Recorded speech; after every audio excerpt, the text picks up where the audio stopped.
Hello guys, तो आज का जो हमारा क्वेश्चन है इसमें दे रखा है body of mass capital M start sliding down on the incline plane where the critical angle is A C B is equal to 30 degree as shown in the figure the coefficient of kinetic friction will be. और यहाँ पे gas हमें एक diagram दे रखा है और हमें चार ऑप्शन दे रखे हैं। तो गैस आपको पता है कि ये वाला एंगल हमारा 30 डिग्री है, तो इसका मतलब क्या हो जाएगा कि जो हमारा यहाँ पे एंगल होगा ना वो होगा 60 डिग्री।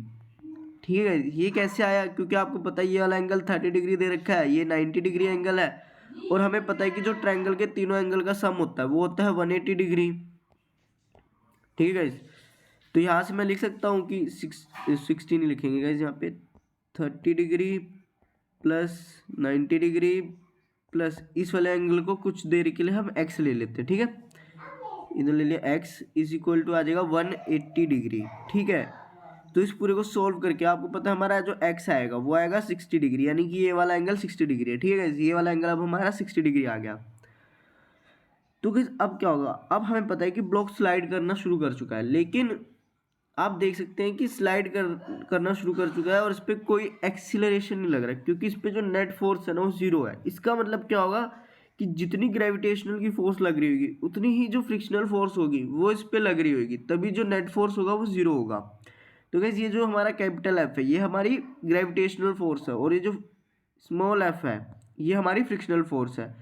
और गाइस आपको पता है कि जो ये हमारा एफ होगा ये होगा एम जी साइन 60 डिग्री के इक्वल। क्यों? क्योंकि अगर मैं ये ऐसा एक वेज बना लूँ और यहाँ पे मान लीजिए एक ब्लॉक है, तो इस पर डायरेक्टली नीचे की तरफ एम जी फोर्स लग रही होगी। ये अगर हमारा 60 डिग्री का एंगल है तो ये इस वाला कंपोनेंट के गाइस दो कंपोनेंट होंगे, एक इस साइड होगा एक इस साइड होगा। ठीक है, तो ये वाला कंपोनेंट हमारा हो जाएगा एम जी साइन 60 डिग्री।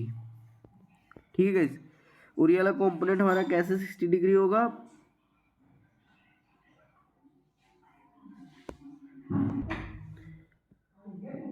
तो गाइस अगर ये वाला एंगल हमारा 60 डिग्री है तो ये वाला 30 डिग्री हो जाएगा, ये वाला एंगल गाइस 30 डिग्री हो जाएगा और ये वाला हमारा 60 डिग्री हो जाएगा।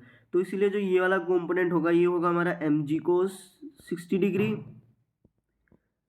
ठीक है, और ये वाला कंपोनेंट हमारा एम जी साइन 60 डिग्री हो जाएगा। और गाइस हमारे इसी कंपोनेंट को एक अपोज कर रही होगी फोर्स जो कि है फ्रिक्शनल फोर्स। ठीक है, और ये होगी हमारी म्यू एम जी कोस 60 डिग्री। तो गाइस ये हमारा जो फ्रिक्शनल फोर्स होगी वो होगी किसके इक्वल? म्यू एम जी कोस 60 डिग्री के इक्वल। क्यों गाइस? क्योंकि हम फ्रिक्शनल फोर्स का फॉर्मूला जानते हैं, वो होता है म्यू इंटू एन। और आपको पता है यहाँ पे जो हमारा एन है वो किसके इक्वल है? सॉरी गाइस, ये एन है, ये हमारा एम जी कोस 60 डिग्री के इक्वल है। तो इसीलिए यहाँ पे मैं एन की जगह पुट कर दूंगा म्यू हमारा ऐसे का ऐसा रहेगा, एन की जगह पुट कर देंगे हम एम जी कोस 60 डिग्री। ठीक है गाइस, तो इसलिए यहाँ से जो हमारा एफ आएगा वो आएगा एम जी कोस 60 डिग्री और यहाँ पे गाइस हम म्यू की जगह रखेंगे म्यू के, जो कि शो करेगा कोफिशिएंट ऑफ काइनेटिक फ्रिक्शन, जो कि आज आप देख सकते हैं मैंने यहाँ एफ लिख दिया है, वो है म्यू के एम जी कोस 60 डिग्री।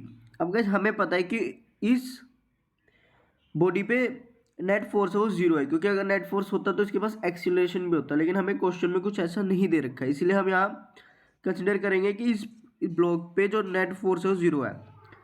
तो गाइस मैं यहाँ ये लिख सकता हूँ कि जो हमारा कैपिटल एफ है वो किसके इक्वल होगा? स्मॉल एफ के इक्वल। इसका मतलब क्या होगा कि जो जितनी ग्रेविटेशनल फोर्स लग रही है उतनी ही फ्रिक्शनल फोर्स लग रही है। तो हम क्या करेंगे, एफ की जगह रख देंगे एम जी, कैपिटल एफ की जगह पुट कर देंगे एम जी साइन 60 डिग्री और स्मॉल एफ की जगह पुट कर देंगे म्यू के एम जी कोस 60 डिग्री। तो यहाँ से एम जी से एम जी कट जाएगा और जो हमारा म्यू के आएगा वो आएगा गाइस √3। क्यों गाइस? क्योंकि हमें पता है कि साइन 60 डिग्री होता है वो होता है √3/2 और जो हमारा कोस होता है वो होता है 1/2।